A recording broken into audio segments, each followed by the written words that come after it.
Welcome, greetings at whatever time you're watching. This is our agriculture series of GS3, and this will be our lecture number 23 and video number 24. We are almost we are at the end of the agriculture now. This is crop and cropping pattern. इसके बाद से हमारे पास बस revolution, कल revolution, that is other revolutions and green revolutions, ये आपके पास रह जाएंगे. And after that we'll have allied sectors, जो कि another let's say 1 to 2 hours का पूरा एग्रीकल्चर बचा हुआ है. So we are done with agriculture. I highly request you that आप पूरा अभी तक अपडेट हो जाओ पूरे सिलेबस से ऑफ एग्रीकल्चर, बिकॉज इसके बाद से फिर आपको हेक्टिक बर्डन ही बढ़ता जाएगा. Don't think that you have ample amount of time now. तो अब चलो क्रॉप एंड क्रॉपिंग पैटर्न शुरू करते हैं. So now in crop and cropping pattern हमें दो चीज़ समझना है कि क्रॉपिंग पैटर्न क्या होता है एंड क्रॉपिंग सिस्टम क्या होता है. ठीक है. एंड क्रॉप डाइवर्सिफिकेशन क्या होता है. सो there are 3 key things we need to understand here. What are those 3 key things. One is what is cropping pattern, what is cropping system, and what is crop diversification. Right. Cropping pattern को समझो. अच्छा एक बात जो आपके दिमाग में आता है कोई पैटर्न, तो आप क्या समझते हो कि what is pattern. What exactly does the pattern means. Like when you close your eyes and you imagine pattern, what do understand by pattern. जैसे कोई भी डिज़ाइन आता होगा दिमाग में, राइट, कि हाँ ये चलो लेट्स से चेकर बोर्ड का. सो ये एक पैटर्न में है. दिस इज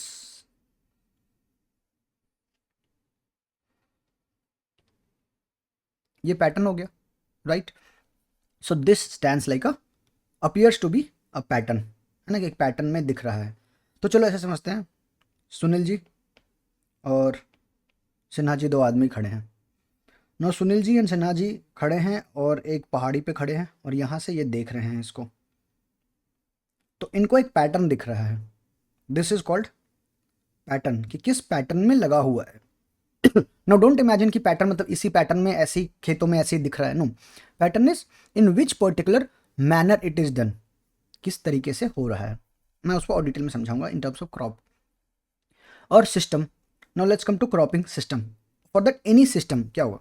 अच्छा इसको लगाने का तरीका कैसा हो सकता है, राइट. सो इसको लगाने का तरीका कितने तरीके का हो सकता है. So this is one system. Then diversification. what type of is this, what type of crop is this, what type of crop is this, what type of crop is this. so ये बताएगा हमें diversification कि how diverse the crop is. so you understand cropping pattern, cropping system and crop diversification. कि सुनील जी बोल रहे हैं सिन्हा जी से, सिन्हा जी देखिए ये क्रॉपिंग पैटर्न है, यहाँ से दिख रहा है कि एक पैटर्न नज़र आ रहा है आपको. तो हाँ पैटर्न नज़र आ रहा है. इनका तरीका क्या था लगाने का, हो गया क्रॉपिंग सिस्टम. ठीक है. क्रॉपिंग सिस्टम का एग्जांपल दो, जैसे jhum cultivation is a cropping system, transplanting is a cropping system, slash and burn is a cropping system, है ना. Then field flooding method is a cropping system. Crop diversification कितने तरीके के लगा रहे हो. आप लेग्यूम लगा रहे हो, आप दलहन की खेत लगा रहे हो, आप तिलहन की खेत लगा रहे हो, आप ऑयल सीड्स लगा रहे हो, आप रैप सीड्स लगा रहे हो, आप सीरियल्स लगा रहे हो, आप कैश क्रॉप्स लगा रहे हो. This is diversified. And cropping pattern is आप साल में कैसे कैसे लगा रहे हो उसको. एक ही क्रॉप लगा रहे हो, मोनोकल्चर कर रहे हो, मल्टी कल्चर कर रहे हो, राइस वीट कल्चर कर रहे हो. So these are cropping pattern. अब इसी को आगे चल के डिटेल में समझते. So you have a broader idea now what we are diving into. ठीक है. Let's come to the our understanding. तो क्रॉप एंड क्रॉपिंग पैटर्न मैंने आपको बता दिया. क्रॉप तो you know what it is, जो हम उगा रहे हैं, what we are cultivating. Cropping pattern समझ में आया कि पैटर्न का मतलब है कि वो तरीका क्या है, right. Pattern and system. So pattern on a verbal meaning is a distribution of different crop over an area. जो I told you कि क्या पैटर्न है, ये कौन सा क्रॉप है, ये कौन सा क्रॉप है, ये कौन सा क्रॉप है. इट इज ऑल्सो डाइवर्सिफिकेशन, कितने तरह के लगे हुए हैं.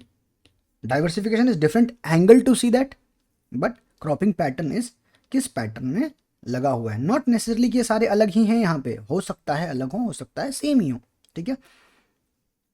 अब understand crop and cropping pattern जब हमने देखा तो हमने क्या देखा कि एक ब्रॉड एरिया पे देख रहे थे हम, राइट, एक ब्रॉड एरिया पे, so over a macro vision था ये। लेकिन अगर क्रॉपिंग सिस्टम को देखें तो देखेंगे ये आदमी कैसे लगाया है, ये फार्मर कैसे लगाया है, ये फार्मर ने खेती कैसे की थी, ये फार्मर ने कैसे की है। So what we are seeing at farm level. So we are seeing at farm level. What does farm level means कि इस पर्टिकुलर इंडिविजुअलिस्टिक लेवल पे, इस फार्म के इंडिविजुअलिस्टिक लेवल पे इस क्रॉप को उगाने का सिस्टम क्या था। So now we understand that it is a macro level concept cropping pattern and cropping system is a farm level concept. ये method and sequence of growing बताया आपको। Method and sequence of growing क्या क्या हो सकता है, method and sequence of growing अब बताओगे मुझे।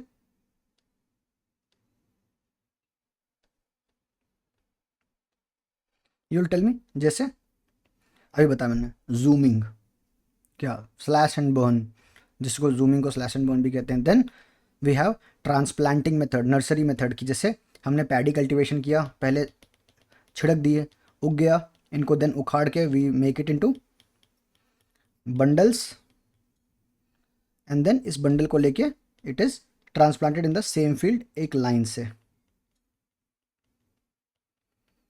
सो this is transplanting method. Flooding method भी करते हैं कि पूरे फील्ड को पहले फ्लड कर दिया, ये फील्ड प्रिपरेशन में काम आता है, पूरे फील्ड को फ्लड करके एंड देन इसको ट्रैक्टर से they plough it constantly till the point that it has become a lump of clay, not lump of a pool of clay, ठीक है। देन ये क्रॉप कॉम्पोजिशन दिखाया, आई जस्ट टोल्ड यू कि ये क्या area में कैसे क्रॉप्स लगे हैं, व्हाट इज द कॉम्पोजिशन। जो देखने से सुनील और सिन्हा जी को दिख रहा है कि हाँ ये क्रॉपिंग का सिस्टम है यहाँ पे, दिस इज द कॉम्पोजिशन। और ये फील्ड लेवल पे मैनेजमेंट दिखाता है कि how efficiently the crops is being managed. So cropping system and cropping pattern में मेजर आपको समझ में आ गया। जैसे क्रॉपिंग पैटर्न देखो, dominant wheat paddy in Punjab and Haryana, this is cropping pattern there कि वहाँ पंजाब और हरियाणा में वीट एंड पैडी ही उगाई जा रही है। बट सिस्टम क्या हो सकता है, system can be crop rotation, it can be mixed cropping, it can be inter cropping, ठीक है। अब इसी में एक और टर्म है crop intensity. Let's understand what crop intensity is, ठीक है। Crop intensity, what do you understand by intensity at first instance. Intensity का मतलब क्या समझ में आता है कि कोई भी चीज़ कितनी एम्पल अमाउंट या एम्पल क्वांटिटी में it's available at certain time, the intensity, okay. तो इसको ऐसे समझो कि इसका फॉर्मूला जनरली होता है gross cropping area upon net cropping area. 100 कर लो, यही that is the mathematical formula. अब इसका वो समझो कि इसका सार क्या है, what is the essence of this formula. See gross cropping का मतलब है कि लेट्स से एक 100 हेक्टेयर का लैंड है, ठीक है, 100 हेक्टेयर का, लेट्स से 100 हेक्टेयर का ये लैंड है। Now in the 100 hectare of land आपने लेट्स से खरीफ क्रॉप लगाया, ओके, खरीफ क्रॉपिंग की अपने, तो आपका अभी at first instance your gross is what is 100 acres, 100 hectares, ठीक है। योर नेट क्रॉपिंग एरिया, जो नेट क्रॉपिंग एरिया, ये तो चेंज नहीं हो सकता, this will stay 100 hectare, then into 100, that is this is 100, the intensity is 100%।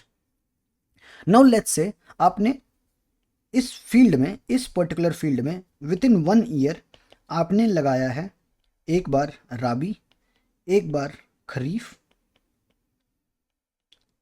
बीच में Z भी लगा दिया आपने, लेट्स से 50 में, आधे खेतों में आपने जैद लगाया था, एंड देन लेट्स से आपने कुछ कल्टीवेशन की थी, सम कैश क्रॉप्स और समथिंग एल्स की, वो let's say 50। So what you have done, you have done gross of 100 Hector, 100 hectare, 50 hectare, 50 hectare. So you have done 300 of gross cultivation. Net area कितना था वो तो 100 ही रहेगा, and then 100.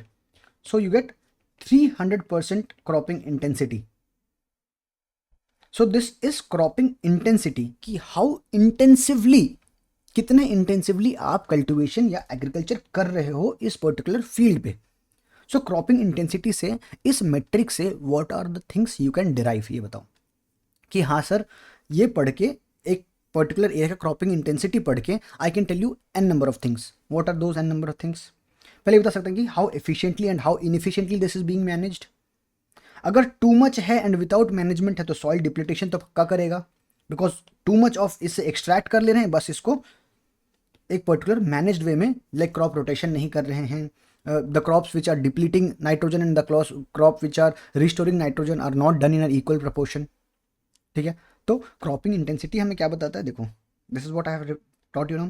Refer to the number of crops grown in the same land during an agriculture year. ठीक है, so it is gross cropped area upon net sown area. जो हमारे पास नेट सोन एरिया था, नेट एरिया था, जैसे 100 Hector था तो 100 हेक्टर है हमारे पास. इसे क्या पता लगता है इस डेटा से? लैंड यूज एफिकेसी पता लगेगा, high cropping intensity. So better cropping intensity is there or not. So it is not always that higher cropping intensity will always have a better practice. No. So एक हमें management का, sorry एक हमें irrigation का तरीका पता लगेगा. And then increasing intensity without management will lead to soil degradation. भी पता है कि हम बार बार जैसे let's say there are crops which are nutrient depleting, nutrient depleting कौन कौन सा है? wheat, paddy, cereals. Then there are crops which are nutrient restoring. What are the crops which are nutrient restoring? जैसे legume plants, नाइट्रोजन रिस्टोर करता है. Then we have एक और crop है जिसको बोलते हैं crimson clover. Crimson clover, these are or what? These are nutrient restoring. If you in your rotating manner you are not doing these crops in a rotational manner, तो soil degradation तो पक्का होगा, because you are increasing the intensity without the management. Like this sign is for management, okay, in medical. So without management increasing the intensity will cause soil degradation. अब आ जाओ cropping pattern का verbal definition क्या है. मैं आपको explain कर दूँ, कुछ भी ऐसा नहीं कि नहीं एक्सप्लेन किया हूँ. It's a proportion of cultivated area allocated to different crop at particular point of time in a region. ठीक है, और अ कंट्री. क्रॉपिंग पैटर्न ये बताए कि इस क्रॉप को कितना एरिया दिया गया, इस क्रॉप को कितना एरिया दिया गया, इस क्रॉप को कितना एरिया दिया गया. चाहे अगर हम फार्म लेवल पे करें तो फार्म लेवल की बात आ जाएगी, अगर डिस्ट्रिक्ट लेवल पे करें तो पूरे डिस्ट्रिक्ट में ये क्रॉप कितना उग रहा, कितना क्या पैटर्न है, अगर स्टेट लेवल पे करें तो स्टेट लेवल पे, कंट्री लेवल पे तो कंट्री लेवल पे, जोग्राफिकल लेवल पे करें तो जोग्राफिकल लेवल पे. फाइन, तो यही इसका वर्बल मीनिंग में यहाँ डेफिनेशन लिखा है. So basically cropping pattern is what crop is grown, where is the crop grown, how much is the crop grown. Right, यही पता कर रहे हैं. ये देख के कुछ याद आ रहा है? याद है एग्री स्टैक भी तो यही डेटा कलेक्ट करता था. Who farmer is, what crop he is growing, where he is growing, how much he is growing. So cropping pattern का study becomes very important when it comes to management of entire thing. देखा क्यों आपको मैं last में पढ़ा रहा हूँ ये चीज़? बिकॉज अब आपको हर चीज़ यहाँ पे लिंक हो जाएगा. जितने चीज़ें अलग अलग अलग अलग साइलोज में पढ़ रखे हैं, those all will come together here and will have entire thing. Cropping pattern हो जाएगा तो इसी में रेवोल्यूशन पढ़ लेंगे, राइट, लगे हाथ. एंड रेवोल्यूशन होगा खत्म एग्रीकल्चर. थोड़ा एक एलाइड सेक्टर है, एलाइड सेक्टर में हॉर्टिकल्चर, पिसिकल्चर, सारा सेरिकल्चर सब कुछ पढ़ लेंगे वहाँ पे. सबका ग्लिम्स ही लेंगे, ये नहीं कि उसके डीप में जाएंगे. ठीक है, we are not studying agriculture optional year. ठीक है, तो सिंपली वर्ड में what is crop, where it is grown, how much it is grown, done. Cropping pattern varies across area, जाहिर सी बात है. अब why studying it is important, अभी बताया मैंने आपको क्यों इसका पढ़ना जरूरी है. रिमेंबर एग्रीस्टैक वाला डेटा, एग्रीकल्चर एक्सटेंशन सर्विस में क्या रिसर्च करवाना है, क्या सब्सिडी देनी है, कैसे प्रोडक्शन करवाना है, एवरीथिंग, कैसे एम्प्लॉयमेंट हो रहा है, बस उसी चीज़ को लिख दिया मैंने यहाँ पे. फूड सिक्योरिटी के लिए, फार्मर्स इनकम के लिए, एम्प्लॉयमेंट जनरेशन के लिए, सॉइल फर्टिलिटी के लिए, वाटर यूजर्स के लिए, न्यूट्रिशनल सिक्योरिटी के लिए, क्लाइमेट रेजिलियंस के लिए। दिस, इसमें से मैंने ऐसा कुछ भी नहीं है जो आपको नहीं बताया या फिर आपको पता नहीं है। You know everything and you understand everything. It's all that I have written it यहाँ पे क्लियरली। अब आ जाओ जो हम बोलते हैं क्रॉप्स। क्रॉप्स, ये क्रॉप है, वो क्रॉप है, फलाना क्रॉप है, ढिमकाना क्रॉप है। So what are actually crops, बताओ। क्लासिफिकेशंस ऑफ क्रॉप्स हैं क्या? तो first it is food crops, then we have cash crops, plantation crop, horticulture crops. तो let's understand what food crop is. Food crop are those crops which we consume, है ना। ऐसा तो कुछ नहीं कि मैं आपको वर्बल मीनिंग समझाऊंगा उसका। फूड क्रॉप भाई देखो, फूड जो खाने में इस्तेमाल करते हैं, नहीं, फूड क्रॉप राइस मेज। एंड इट्स नॉट कि फूड क्रॉप में सिर्फ हम ही खा रहे हैं उसको, फॉडर भी हो सकता है ये, एनिमल फीड्स भी के लिए भी उगा सकते हैं ना। उगाना तो पड़ेगा किसी का, थोड़ी कचरा ही खिलाएंगे एनिमल को, जो बच गया वही खिलाओगे, नहीं। So there are some cultivated crops which are specifically and intensively grown for animal consumption to become a fodder. So rice, maize, wheat, millets, pulses grams घोड़े के लिए उगाते हैं। मेज वी आर कॉर्न, देखोगे पिगरी में यूज होता है एज अ फॉडर। वीट का हस्क एनिमल रियरिंग में, फार्म कल्टिवेशन में गाय भैंस को खिलाते हैं, हस्क उनका, भूसा जिसको बोलते हैं। मिलेट्स क्लाइमेट स्मार्ट एग्रीकल्चर में यूज़ करते हैं। राइस, वीट पता ही है हमें कि किस लिए यूज़ कर रहे हैं। Then other forms of serials.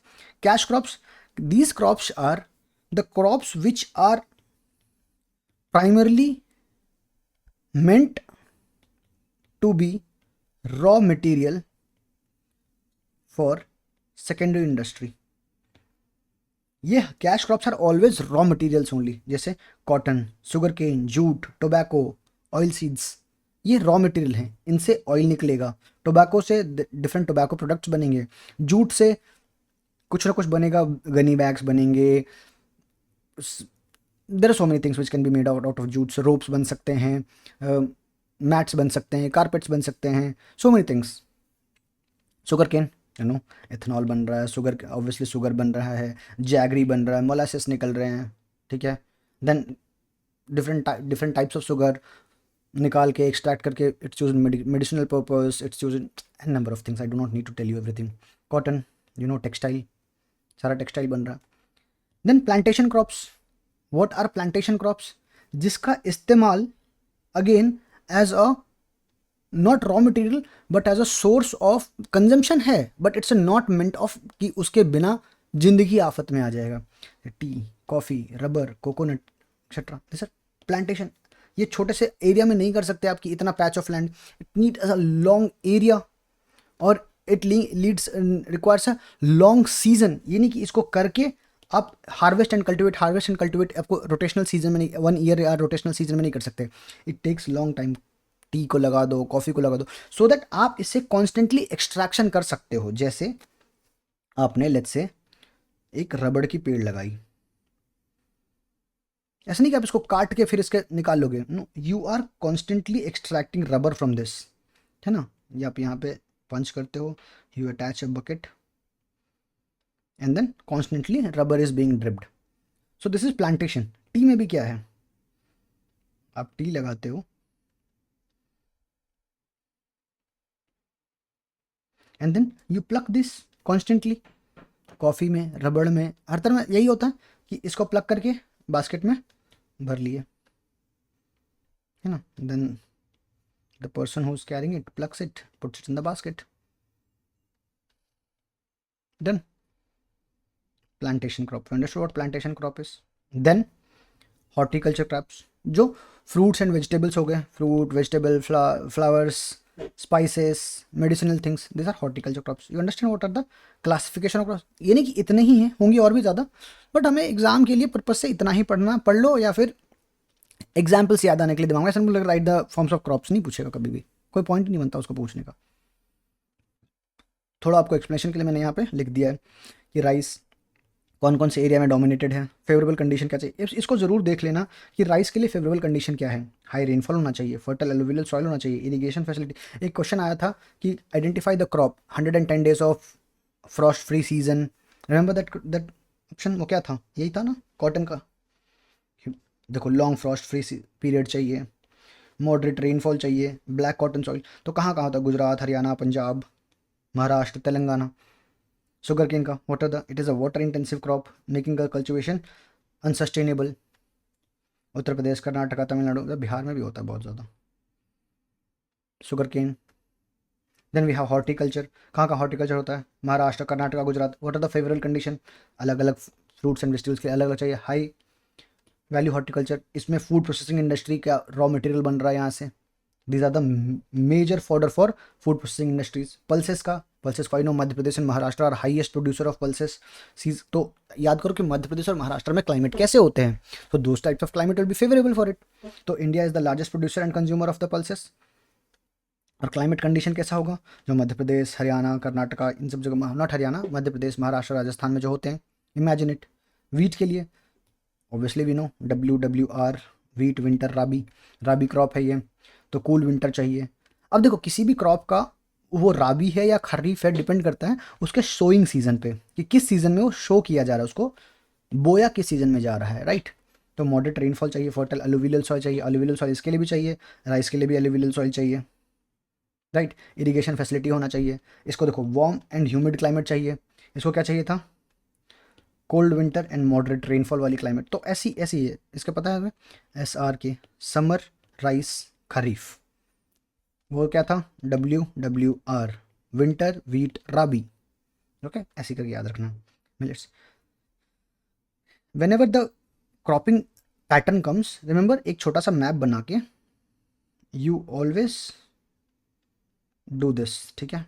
एक मैप बना के आप एरिया मार्क कर दोगे, राइस इंटेंस, पल्स इंटेंस, यहाँ पे राइस इंटेंसिटी, वीट इंटेंस, ऐसे आप एरिया मार्क करना मैप में एग्जाम में, which is very important. Okay, अब आ जाओ, what are the factors affecting cropping patterns. अब बताओ क्या क्या फैक्टर्स होंगे जो क्रॉपिंग पैटर्न को अफेक्ट करते होंगे, किस किस तरीके के फैक्टर्स होंगे। There are various types of factor. आंख बंद करोगे तो N नंबर आ जाएगा, इकोनॉमिकल आ जाएगा, सोशल फैक्टर आ जाएगा, गवर्नमेंट पॉलिसीज आ जाएंगे, हिस्टोरिकल फैक्टर आ जाएगा, एवोल्यूशन ऑफ द टाइम आ जाएगा, राइट। तो सोचने बैठोगे तो देर आर N, बस उसको एक क्लासिफिकेशन मैनर में हम उसको लिख लेंगे। इसमें ऐसा कुछ भी नहीं है कि मैं आपको अलग से पढ़ाऊंगा, बस आपको सब आता है, just putting it in a systematic manner. So historical factor क्या होगा, colonial period and post independence के दो ब्रॉड कैटेगरी होंगे।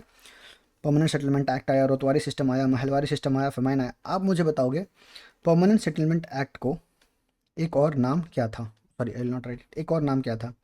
रोतवारी सिस्टम कब आई थी, और रोतवारी सिस्टम को का मेन प्रपोनेंट कौन थे, ठीक है।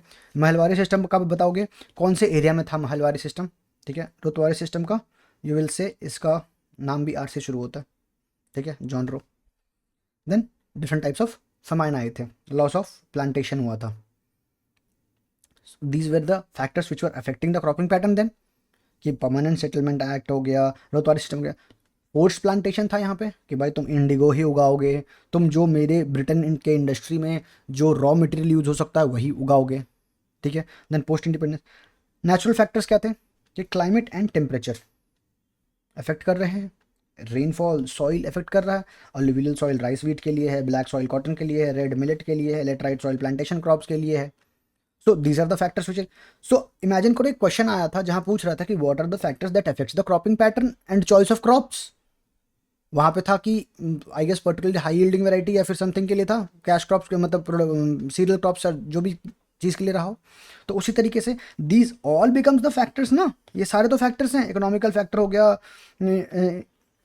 इंस्टीट्यूशनल एंड पॉलिसी फैक्टर हो गया, गवर्नमेंट के टेक्नोलॉजिकल फैक्टर हो गया, सोशो कल्चर फैक्टर हो गया, ये सारे फैक्टर्स ही हैं। तो देखो इसमें क्या है, natural. Then relief and topography, अगर मान लो हिली एरिया है तो यहाँ राइस का कल्टिवेट, यहाँ पे आपको वाटर इंटेंसिव क्रॉप तो नहीं उगाओगे, वो रिलीफ एंड टोपोग्राफी क्या यूज़ करेगा, क्या इन्फ्लुएंस करेगा, it will influence the irrigation method. Mechanisation कैसा होगा, क्रॉप जैसे मान लो tea, coffee, wheat, rice. Tea coffee को हिली एरिया चाहिए, वीट राइस को फ्लड प्लेन्स चाहिए, right. So natural factor is also influencing. Then water availability is also influencing कि भाई मुझे एक जगह पे करना है और मैं राजस्थान में हूँ, पैडी कल्टिवेशन करना है, कितना मुश्किल हो गया। Paddy is water intensive crop, Rajasthan में पानी की कमी है। So this is also factor, natural factor. Economical factor बताओ, अब इसमें कुछ कुछ नहीं है, आप दिमाग में सोचो, बताते जाओ कि भाई रिलेटिव प्रॉफिटेबिलिटी, अगर एमएसपी मुझे मिल रहा है तो it is skewing the cropping pattern. Cost of cultivation, high input cost है, लो इनपुट कॉस्ट है कि मैं मशरूम उगाऊँ, मैं चावल उगाऊँ, मैं वीट उगाऊँ, मैं एवोकाडो उगाऊँ, मार्केट कैसा है, फार्म साइज़ मेरा क्या है, क्या क्या मैं क्रॉप का चॉइस फार्म के आधार पर कर सकता हूँ। अगर मेरे पास छोटा फार्म है तो मैं कैश क्रॉप्स नहीं उगा सकता हूँ क्योंकि मुझे उसका वैल्यू नहीं मिलेगा और उसको मैं खुद से कुछ कर नहीं सकता उस क्रॉप का। मान लो इतने से फार्म है, इस पर जूट उगा दिया, उग तो गया, और इतने से जूट का करूँगा क्या, कोई खरीदार भी नहीं है मेरे पास। सो फार्म साइज़ होगा, मैकेनाइजेशन इंपॉर्टेंट होगा। क्रेडिट अवेलेबिलिटी कि चलो मेरे पास बहुत बड़ा लैंड है, पुश्तैनी ज़मीन है, एंसेस्ट्रल लैंड है मेरे पास, मुझे इस पर कैश क्रॉप का प्लांटेशन करना है, बट मेरे पास पैसा नहीं है। भाई साहब, जब पैसा ही नहीं है तो ये कैसे होगा, राइट। तो इंस्टीट्यूशनल लोन अवेलेबल है या नहीं है, नॉन इंस्टीट्यूशनल लोन की तरफ जा रहे हैं या नहीं, नॉन इंस्टीट्यूशनल लोन मेरे लिए सेफ लग रहा है या नहीं लग रहा है। So these are the factors. Then market supply chain कि कोल्ड स्टोरेज है या नहीं है, वेयर हाउस है या नहीं प्रोड्यूसर रखने के लिए, दैट इज ई नाम वाला याद करो, ई मंडी अवेलेबल है या नहीं। तो these are also things which are economical factor which are influencing decision. Irrigational infrastructure, canal है या नहीं है, ड्रिप इरीगेशन यूज़ कर पा रहे हैं या स्प्रिंकलर इरीगेशन यूज़ कर पा रहे हैं, कि मुझे स्ट्रॉबेरी उगाना है और कैनाल सिस्टम है, कितना टफ हो जाएगा बिकॉज मुझे स्प्रिंकलर सिस्टम या ड्रिप इरीगेशन चाहिए वहाँ पे, क्योंकि मैं पूरे स्ट्रॉबेरी प्लांटेशन के ऊपर अगर पानी छिड़क दूंगा, खत्म, स्ट्रॉबेरी इज गॉन, वो डायरेक्ट सूप निकलेगा, स्ट्रॉबेरी सूप निकल के आएगा, स्ट्रॉबेरी जैगरी निकल गया खेत में से। Industrial and policy factor, sorry institutional policy, government का पॉलिसी क्या है कि अगर एमएसपी दे रही है 22+1 क्रॉप पे, खरीफ रबी, आप बताओगे किसका किसका, नंबर नहीं लिखूंगा, आप बताओगे यहाँ पे, ठीक है। देन 1 एफआरपी, दैट इज किस पे मिल रहा है, शुगर केन पे। प्रोक्योरमेंट प्रोसेस, रिमेंबर, भावांतर भत्ता, भुगतान भत्ता, ठीक है, भावांतर भुगतान जिसको बोलते हैं या भरपाई भत्ता जिसको बोलते हैं, अलग अलग गवर्नमेंट चला रही है, मध्य प्रदेश गवर्नमेंट, हरियाणा गवर्नमेंट, कि आपका प्रोक्योरमेंट अगर कम पैसे में कम दाम में हो रहा है तो हम देंगे आपको प्राइस डिफरेंस, जिसको पीडीपी लिखा था हमने, प्राइस डिफरेंस पेमेंट, ठीक है। क्रॉप इंश्योरेंस, प्रधानमंत्री फसल बीमा योजना के तहत अवेलेबल अगर है मेरा क्रॉप, इस क्रॉप तो मैं सिक्योरली उसी क्रॉप को उगाऊंगा क्योंकि मुझे पता है कि अगर इस क्रॉप में कुछ हो भी जाता है मेरे पास इंश्योरेंस अवेलेबल है। तो गवर्नमेंट इसके लिए कुछ स्कीम लेके आई होगी, जैसे OD, what is one district one product, Udan, कृषि वाला उड़ान, दो उड़ान है, एक उड़े देश का हर आम नागरिक उड़ान वाला भी है और एक उड़ान है Krishi Udan. Then food park, storage hub, government इसके लिए स्कीम्स लाती है इन्फ्लुएंस करने के लिए। टेक्नोलॉजिकल फैक्टर्स क्या हो सकते हैं कि मुझे इस पर्टिकुलर कल्टिवेशन के लिए high yielding variety seeds available है या नहीं, एक्सटेंशन सर्विस अवेलेबल है या नहीं, that is land to lab connect है या नहीं है, मुझे टाइम टू टाइम अपडेट्स मिल रहे हैं नहीं क्रॉप के, प्रिसीजन फार्मिंग है या नहीं है, क्लाइमेट स्मार्ट एग्रीकल्चर कर पा रहा हूँ नहीं कर पा रहा हूँ, एग्रीस्टैक विल इन्फ्लुएंस कौन सा फार्मर है कौन, रिमेंबर एग्रीस्टैक में पढ़ा था हमने, you go back and watch this, I can like अगर मैं सब कुछ यहाँ रिपीट करने बैठ गया तो this will be a long video any way in it self, और मैं एक्सप्लेन करना बैठूँ तो और लॉन्ग हो जाएगा। This is the reason we are doing it at last, because अभी आपके पास सारा इन्फॉर्मेशन है, राइट। देन ड्रेन ट्रेच है या नहीं, क्लाइमेट रेजिलिएंट क्रॉप है या नहीं, you understand what it is, ठीक है। ड्रोन टेक्नोलॉजी अवेलेबल है या नहीं, ड्रेन टेंच बोल रहा हूँ, ड्रोन टेक्नोलॉजी अवेलेबल है या नहीं। देन सोशो कल्चरल फैक्टर क्या है कि मेरे खाने के यहाँ पे लोगों का खाने की आदत क्या है, कि यहाँ के लोग राइस खा रहे हैं ज़्यादा, चावल खा रहे हैं ज़्यादा, मक्का का वो प्रोड्यूस खा रहे हैं, मक्के की आटे खा रहे हैं ज़्यादा, मक्के की रोटी तो मक्का उगेगा, मिलेट्स खा रहे हैं, ज्वार खा रहे हैं, रागी खा रहे हैं, बाजरा खा रहे हैं, क्या खा रहे हैं। रिलीजियस बिलीफ क्या है, there are religious belief, remember Amish population in USA, Amish population will not cultivate their land at any cost, वो उसको जोतेंगे नहीं, ट्रैक्टर नहीं चलाएंगे उसके ऊपर, हल नहीं चलाएंगे, because they believe that ancestor का सोल वास करता है चाहे वो उसमें मरी क्यों ना जाए। Festival and customs, remember Assam में अलग अलग फेस्टिवल्स होते हैं, पोंगल हो रहा है, but Pongal is not amazing, but cropping pattern पे फेस्टिवल डिपेंड कर रहा है, ठीक है। डाइटरी प्रेफरेंसेस वही बताया कि क्या खा रहे हैं नहीं खा रहे हैं, ट्रेडिशनल फार्मिंग पैटर्न वहाँ से क्या चलता है, मेरे तो पुरखों भी यही करते हैं तो मैं भी यही करूँगा। मार्केट डिमांड, डब्ल्यूटीओ का नॉर्म्स क्या है, phyto sanitary and sanitary norms, amber box, green box, blue box. Export demand क्या है, क्योंकि अब मार्केट लिंक्ड कल्टिवेशन फार्मिंग होने लग गई है। ग्लोबल कमोडिटी प्राइस क्या चल रहा है, उसके आधार पर कि हाँ मुझे प्राइस रियलाइजेशन होगा, एवोकाडो उगा सकता हूँ मैं, लेटिस उगा सकता हूँ मैं, कैप्सिकम उगा सकता हूँ। अब याद करो, अब अभी तो छोटे छोटे गाँव में कैप्सिकम होने लगे, पहले capsicum use to be like elite food, अब देखो हर जगह हर ठेले हर रेडी पे है, since last 20 years we are seeing it. Contract farming अगर हो रही है तो एक फार्मर प्रोड्यूस ऑर्गेनाइजेशन बना लेंगे साथ में, किसान आके साथ में, and they will produce according to the corporate demand. Urbanisation, industrialisation, globalisation, everything is affecting. Consumption pattern क्या है, यहाँ पे भी हमने डिस्कस किया कि फूड हैबिट क्या है। So these all are the factors which are influencing. तो क्वेश्चन में भी यही लिखना है। इतना लिखने का टाइम होगा आपके पास? नहीं। तो आप क्या लिखोगे? Historical factor 2 line, natural factor 2 line, economical factor 2 line, industrial factor 2 line, technological factor 1 line 2 line लिख दिया, social culture factor, market demand, that's यही लिखना है। अब आ जाओ, व्हाट इज क्रॉप डाइवर्सिफिकेशन। ये वाला इमेज याद करो। क्रॉपिंग पैटर्न पढ़ लिया हमने, सिस्टम पढ़ेंगे अब बताओ डाइवर्सिफिकेशन क्या है, कि क्रॉप का डाइवर्सिफिकेशन किस आधार पे हम लोग कर रहे हैं। What are the extent to which the crops are diversified. देखो लेक्चर ऑलरेडी लंबा हो गया है और इसको करना पड़ेगा बिकॉज मैं आपको पहले बता दिया, I want you earlier that lecture will be long. ठीक है, अब तो क्रॉप डाइवर्सिफिकेशन क्या है? Growing multiple crop instead of single crop on the same farm on across the season. क्यों करते हैं? To reduce production risk. कि पता अगर एक क्रॉप फेल हो गया एक क्लाइमेट कंडीशन की वजह से, तो मेरे पास दूसरा क्रॉप है मेरा भरपाई करने के लिए। फार्म प्रोडक्टिविटी भी इंप्रूव कर रहे हैं, सॉइल नरिशमेंट भी कर रहे हैं, और नेचुरल रिसोर्स का कंजर्वेशन भी कर रहे हैं, एनहांस फार्मर इनकम भी कर रहे हैं। कि उसको मान लो अगर नहीं फेल हुआ, जो जाहिर सी बात है कि नहीं, जरूरी नहीं कि फेल ही हो जाए, तो उसको एक क्रॉप से इनकम हो तो अब 2 क्रॉप से इनकम हो रहा है, 2 प्राइस की रियलाइजेशन अलग अलग हो रही है। पढ़ने का नोड हमारा सेम रहेगा, वॉट वाई हाउ, कि भाई कैसे कर रहे हैं। टाइप्स ऑफ डाइवर्सिफिकेशन भी हो सकता है, क्या कुछ टाइप्स भी होंगे तो टाइप्स भी पढ़ लेंगे। Benefit, challenges and way forward. अब बताओ बेनिफिट क्या हो सकता है डाइवर्सिफिकेशन का? एग्जैक्टली अभी बताया मैंने को, रिस्क मैनेजमेंट हो सकता है कि रिड्यूस सिंगल क्रॉप। अगर फेल हो ही जा रहा है, अगर मान लो पेस्ट आ गया, तो पेस्ट हो सकता है एक क्लाइमेट पे अटैक करेगा, एक क्रॉप पे अटैक कर सकता है, दैट द अदर क्रॉप में not be suitable for that pest. Climate drought आ गया, डिजीज फैल गया है, या फिर नेचुरल फ्लक्चुएशन हो रहा है, क्लाइमेट शॉक आ गया, तो मार्केट फ्लक्चुएशन हो रहा है। So these all things will do what? these all things will mitigate the risk, then improve soil health obviously। legume plant क्या करते हैं? नाइट्रोजन का रिस्टोरेशन करते हैं। then there are cash crops, cereal crops, जिसका कि मोनोकल्चर करके हम सॉइल को डिवॉइड ऑफ न्यूट्रिएंट कर देते हैं, नाइट्रोजन से, फॉस्फोरस से। Then there are legume plant which restores soil, organic को भी रिस्टोर करता है, नाइट्रोजन को एंड न्यूट्रिएंट्स को भी रिस्टोर करता है। इनकम स्टेबिलिटी क्या है? कि ईयर अराउंड क्रॉपिंग पॉसिबिलिटी है, तो अगर ईयर अराउंड है तो रोटेशन उसी क्रॉप को मोनोकल्चर में रोटेट करते चला जाएंगे, मतलब करते चले जाएंगे, नॉट आइडियल सिनेरियो बट करेंगे। Then how is soils expression, ठीक है। इफेक्टिव नेचुरल मैनेजमेंट कितना पॉसिबल हो रहा है? कि वाटर मैनेजमेंट हो रहा है क्या? सारे सारे अगर मान लो सारे क्रॉप वही लगाना है जो वाटर इंटेंसिव होंगे, तो भी दिक्कत है हमारे पास।